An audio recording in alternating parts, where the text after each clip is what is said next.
নমস্কার বন্ধুরা, তো আপনাদের জন্য আবার একটা স্পেশাল ভিডিও নিয়ে চলে এসেছি।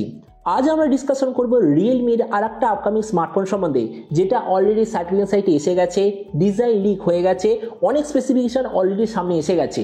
ফোনটার নাম হলো রিয়েলমি 14T 5G, আর এই ভিডিওতে আমরা রিয়েলমি 14T 5G সম্বন্ধে A to Z সবকিছু ডিসকাশন করব। তো চলো শুরু করা যে ভিডিওটা কোনো সময় নষ্ট না করে, আপনি যদি গ্যাজেটল বাংলা চ্যানেলে প্রথমবার আসেন আর এরকম বাংলা টেক ভিডিও ডেইলি দেখতে চান, তাহলে গ্যাজেটল বাংলা চ্যানেল সাবস্ক্রাইব অবশ্যই করে নেবেন। তো ফার্স্টে আমরা আলোচনা করব স্মার্টফোনটার ডিজাইন সম্বন্ধে।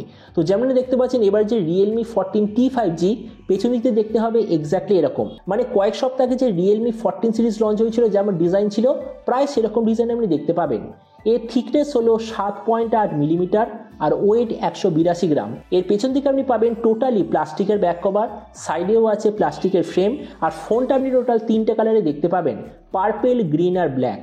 ডিসপ্লের দিক থেকে এতে আপনি পাবেন 6.67 inch full HD plus 120 hertz 10 bit flat অথবা কার্ভড ওলেড ডিসপ্লে, তার সঙ্গে 240 হার্জের টাচ সামনিং রেট, 2000 হার্জের ইনস্ট্যান্ট টাচ সামনিং রেট, 2160 হার্জের পিডানো ডিমিং রেট, 2000 নিটসের brightness, 20:9 aspect ratio, 94% screen to body ratio, আর ডিসপ্লে যে সার্টিফিকেশন তাতে আছে HDR10+ এর সার্টিফিকেশন।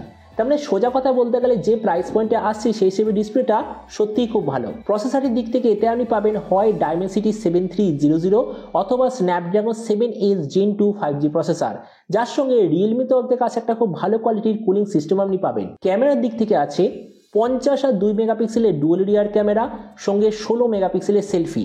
এর যে রিয়ার ক্যামেরা যতদূর মনে হচ্ছে এটা IMX 882 হওয়ার সবচেয়ে বেশি চান্স, আর এর রিয়ার ক্যামেরার সঙ্গে আপনি OIS EIS দুটোরই অপশন আপনি পেয়ে যাবেন। এই যে স্মার্টফোনটা টোটাল 3টে ভেরিয়েন্টে আসার কথা, যেটা হলো 8 128GB, 8 256GB আর 12 256GB। এর র্যামের কোয়ালিটিটা LPDDR4X, মেমোরিতে আছে UFS 3.1, যেটার সঙ্গে কোনো ধরনের ডেডিকেটেড SD কার্ড স্লট নেই। ব্যাটারিতে আছে 6000 mAh ব্যাটারি, সঙ্গে 45 ওয়াটের চার্জার, আর কানেক্টিভিটি হলো USB Type-C।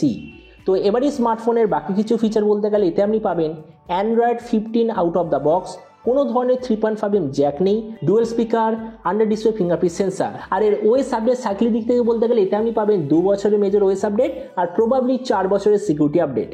তো এবার সবচেয়ে মেন জিনিস, ফোনটা কবে লঞ্চ হবে আর কী দামে লঞ্চ হবে। দেখুন, ফোনটা অলরেডি BIS আর ECC সার্টিফিকেশন সাইটে এসে গেছে, তার মানে আমরা এক্সপেক্ট করছি যে ফেব্রুয়ারি থেকে মার্চ মাসের মধ্যে স্মার্টফোনটা লঞ্চ হওয়ার সবচেয়ে বেশি চান্স।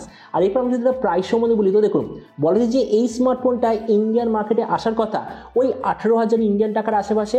আর আপনাদের ভিডিওটা বাংলাদেশ থেকে যদি দেখে থাকেন, বাংলাদেশে যদি এটা লঞ্চ হয় তো ওখানে এটার প্রাইস হওয়ার কথা 30,000 বাংলাদেশি টাকার আশেপাশে। তো এবার সব ভিডিওর মধ্যে কিনা আপনাকে জানাবো এই যে স্মার্টফোনটা যে আসতে চলেছে, এটা কি প্রাইস পয়েন্টের মধ্যে সবচেয়ে ভালো, কি এর চেয়ে বেটার অন্য কোনো স্মার্টফোন অ্যাভেলেবেল আছে। দেখুন, আমরা যদি এই মুহূর্তে 18 থেকে 20,000-এর মধ্যে দেখি, তো এর সঙ্গে কম্পিট করার মতো প্রচুর ফোন অ্যাভেলেবেল আছে।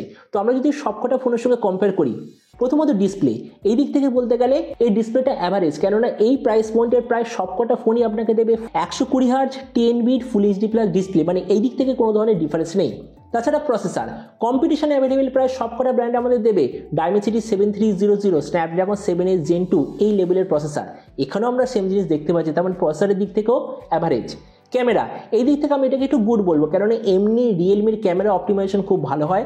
আর তাছাড়া এর মধ্যে যে ক্যামেরা সেন্সার আছে আর যে ক্যামেরা সেট আপ আছে, সেটা এই প্রাইস পয়েন্টে অ্যাভেলেবেল বাকি প্রায় সব কোম্পানি প্রোভাইড করছে। তার মানে এই দিক থেকেও আমি বলবো গুড অথবা অ্যাভারেজ। তাছাড়া ভেরিয়েন্ট এই দিক থেকে আমি ডেফিনেটলি এটাকে অ্যাভারেজ বলবো, কেননা সেম প্রাইস পয়েন্টে প্রায় সবকটা ব্র্যান্ড আমাদের 8 128GB, LPDDR4X, UFS 2.2 অথবা UFS 3.1 এর কম্বিনেশন আমাদের দিচ্ছে, মানে এই দিক থেকেও কোনো ডিফারেন্স নেই।